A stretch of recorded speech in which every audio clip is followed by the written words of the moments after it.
Morning peeps, good morning everyone, how's everyone doing? Hopefully you guys are all doing well. Don't forget, if you're new to the channel, like, share, subscribe. Let's jump straight in and see what there is today. Let's start here. Munguia ready to fight Canelo. We've started conversations, they called us. Okay, obviously Munguia's got John Ryder next.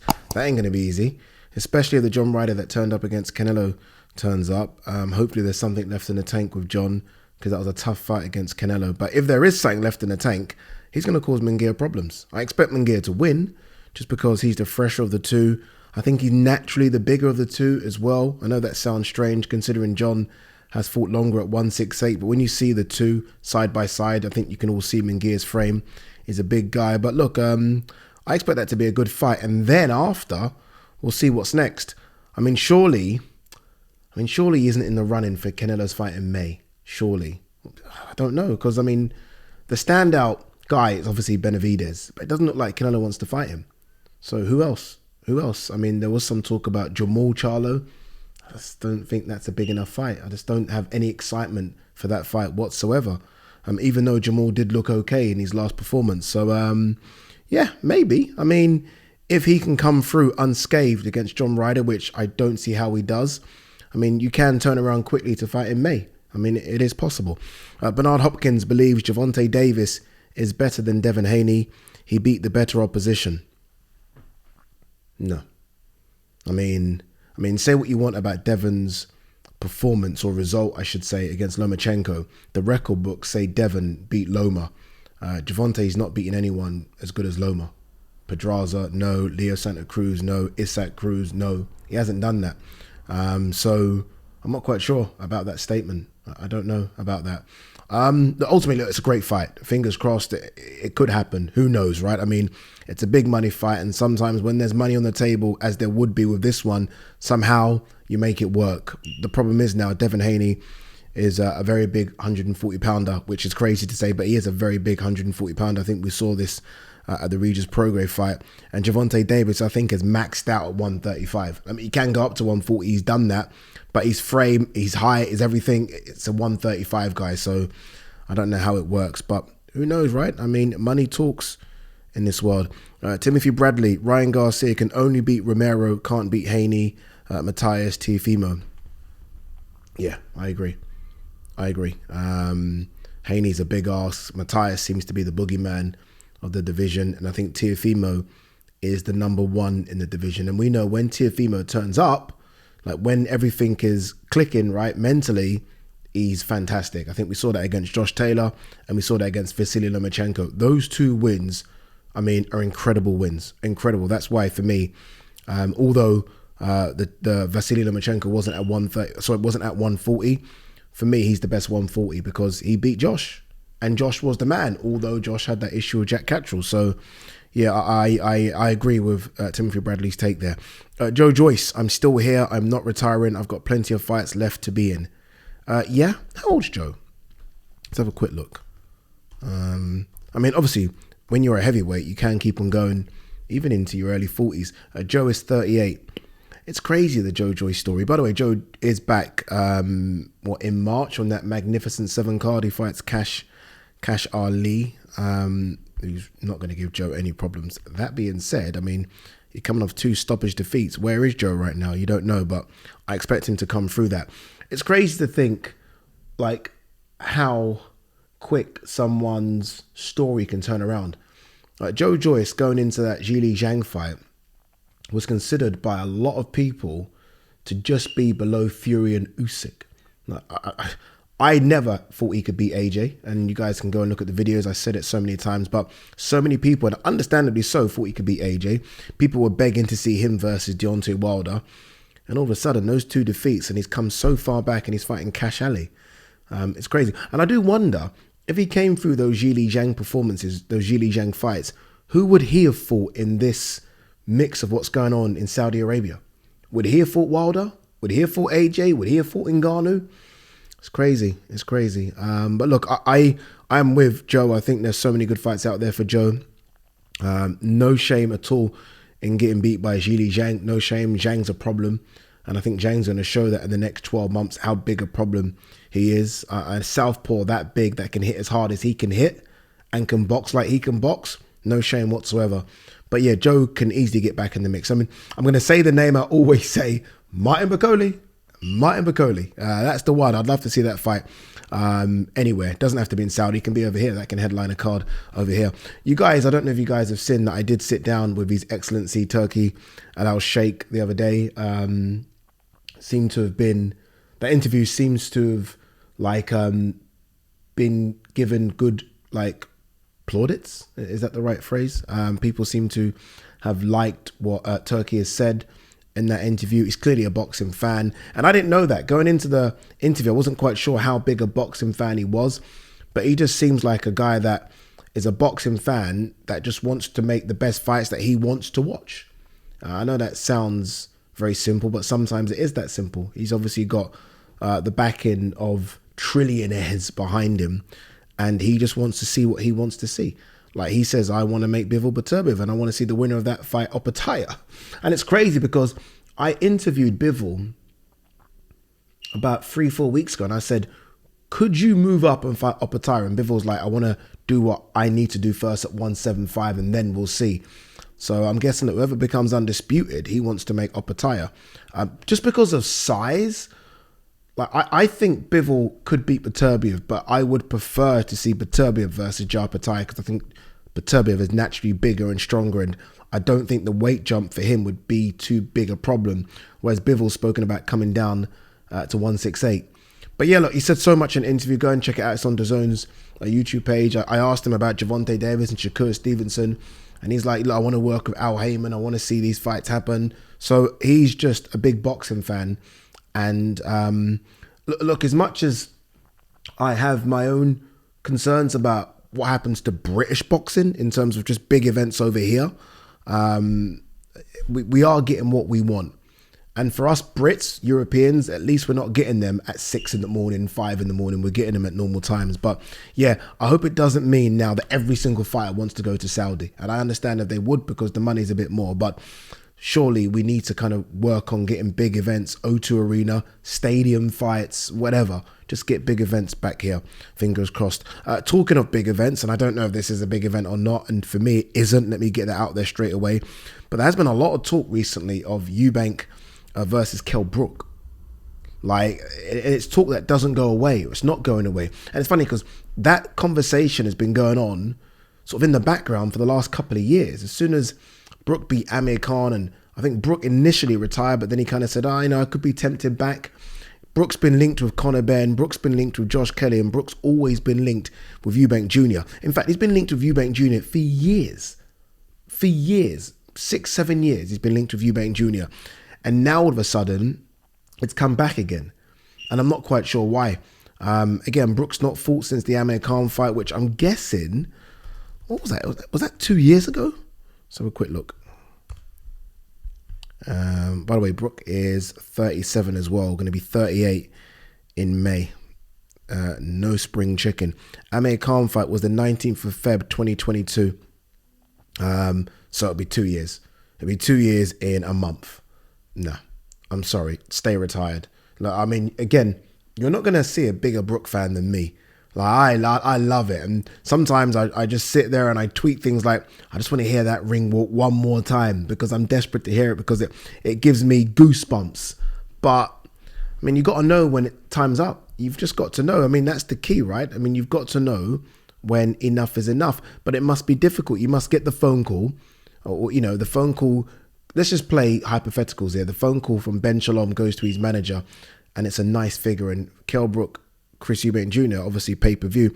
You must get that phone call and think, I could do this, 7 figures potentially. You go to the gym, you hit the bag, you think you can do it. You can't. I'm sorry, it's been too long a layoff. Again, you'll be moving up in weight. No, not for me. I don't want to see it. And look, I actually understand why Chris Eubank Jr. would say, I get that. If you're Chris, you take it. I mean, what? Of course you take it. Would you want to fight? Arslanbek Makhmudov. How have I just said Makhmudov, the heavyweight? It's not that. What's his name? Alam Kanali. Sorry. Do you want to fight Alam Kanali, or do you want to fight Kell Brook? And by the way, the Kell Brook fight will be more money. You take Kell Brook all day long. But look, no. Hopefully it doesn't get any movement. Hopefully this doesn't get off the ground. We don't want to see this. There was a time when I wanted to see Kell Brook fight again. That time has passed. It has been 2 years, like I said. And with all due respect, it was Amir Khan the last time you fought, who hadn't fought himself for 2 years. So it's not like you came back and fought a killer and like, okay, mate, no, stop. Enough's enough. We're not going to waste time on it in this video. We do not want to see that fight. Surely we do not. Manny Pacquiao promotions head on Pacquiao versus Gervonta Davis. They match up really well. What the fuck is going on? I mean, come on, man. Let's stop this. Is Manny Pacquiao still fighting Floyd? Like, didn't Pacquiao announce it? Like, who's even interested in that? I'm not. I have no interest in that either. I mean, and I mean that, by the way. Will I watch it live? No. Will I watch highlights of it? Yeah. But I have no interest in seeing Manny Pacquiao. I saw it. I was okay with it. I saw it several years ago. And even then, it was 5 years too late. So why do I want to see it now? Get the fuck out of here. Absolutely not. Adrian Broner feuds with Bill Haney. If you want to get your son effed up, send the contract. This is just a video talking about fighters that are past it, trying to come back and get money. Adrian Broner, no. I'm sorry, no. And if you're Devin Haney, absolutely not, Broner. What for? What, you just fought Regis Prograis. Before that, you fought Loma. You can't go to Broner. There's far too many good fights at 140 pounds. Far too many. And by the way, a few of them are good money fights as well. Like Teofimo Lopez, good fight, good money fight. Ryan Garcia, decent fight, very good money fight. There's not far too many. You know what? There's a guy called Shakur Stevenson that will come up to 140 and fight you, I think. Big fight, big money. Adrian Broner. No siree. Frank Warren, Eddie Hearn, agreement reached for 5 versus 5 fight card. Again, I think I saw that this would be within Riyadh season. I think I saw something about this happening in March. Look, I love the idea of Frank and Eddie and their stables coming together and fighting each other. I love it. Who doesn't love that? But surely that's one that we would want to see over here. No? I want to see it over here. 5 versus 5. O2 Arena. Stunning. Wonderful. AO Arena in Manchester. Come on, man. What 5 do you think it will be? Hopefully it's a very, very good 5. But there are some good evenly. Eddie can't go international. That they almost need to sign something where Eddie can't go international and bring out some of the Americans and the Cubans. There's no point. Let's keep it UK based. And then let's see. Chris Billum-Smith, Richard Riakporhe, WBO title fight rematch set. Date and location to be determined. Okay. Good fight, innit? I mean, I can't remember their first fight. I'm going to have to kind of remind myself of how that fight played out. I know Riakporhe won it, I think, by split decision. I don't know if it's a case of he was hanging on towards the end or... I'm no idea how it played out, so I need to remind myself. But look, Riakporhe is very deserving, I think, of a world title crack. And Chris Billum-Smith just keeps taking tough fights, man. Jeez. Like, doesn't fuck about, does he? Taking tough fights. Hopefully the winner of that calls out you know who. David Adelaide is suspended. Frank Warren wants him to face Solomon Dakers. Yeah, that's the fight to make. I didn't know he was suspended.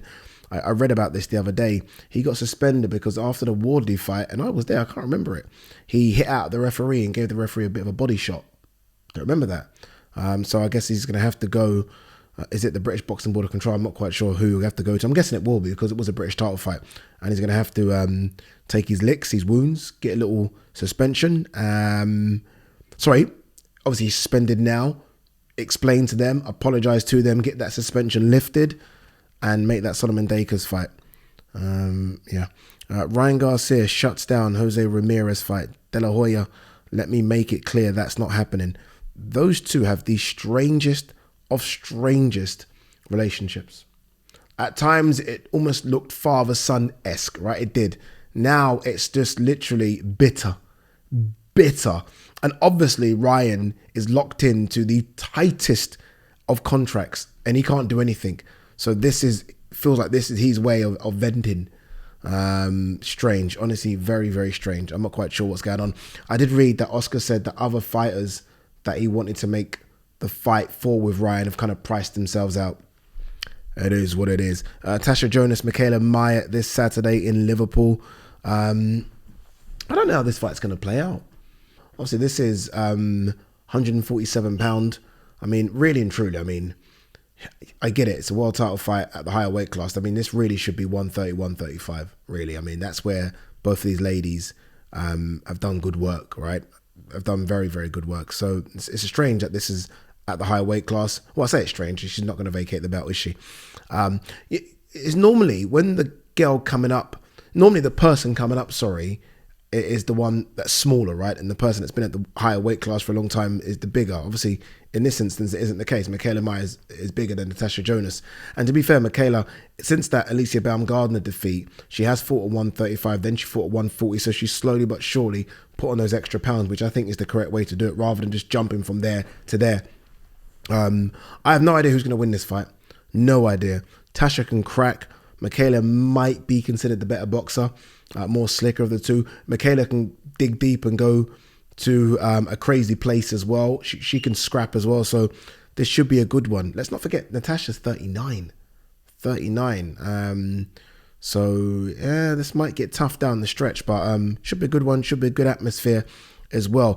Final couple of bits. Paulie Malignaggi. If Beterbiev beats Bivol, you got to start considering him as number one pound for pound. Yeah, close. Definitely top three, top four. I mean, look, there's a lot happening here, because if Usyk beats Fury, Usyk jumps for me to pound for pound number one. Undisputed heavyweight champion, undisputed cruiserweight champion, unbeaten. I think you move up. I really do. I think you move up, because he's in the land of the giants and he's beating giants. So I think he moves up. But it shows how good boxing is at the moment. That, I mean, the places 1, 2, 3, 4, 5 could all be occupied by undisputed champions. Crawford, Inoue, Fury, potentially Bivol, Beterbiev. Like, these are all undisputed champions. Canelo. It's crazy at the moment. It's crazy how stacked it is. We've never had this many undisputeds. I don't think. I'm gonna risk pissing off boxing historians, but I would say ever. Prove me wrong. Prove me wrong. All right. What else have we got? Eddie Hearn on Joshua Wilder. You saw why we were so confident when Parker beat Wilder. Wilder just didn't look good, did he? Didn't look good at all. He looked so bad. I wish I did a video in reaction to it. So bad. Even because obviously I was lucky enough to sit down with Deontay. Great guy, by the way. Great guy, great character. But I didn't want to see that character. I didn't want to see that guy. I almost wanted to see the angry, the ferocious Wilder. This one was all high-fiving and smiles. I'm like, oh, where's your killer instinct gone? Where is it? And he needs to get it back. Obviously, look, he'll have fights again in the kingdom. There are so many fights out there. There's so many heavyweights potentially. Like even an Agit Kabayel fight isn't a bad one, right? That's a good one. Agit Kabayel coming off that good win against Makhmudov. There are fights out there for him. So let's see. All right, guys, girls. By the way, this might be the last time you see this setup. I'm moving properties in the next few days. So I don't know if I'm going to do a video tomorrow, but yeah, we'll see. If not, then the next time you watch a video, it's going to look a bit different. Peace and love.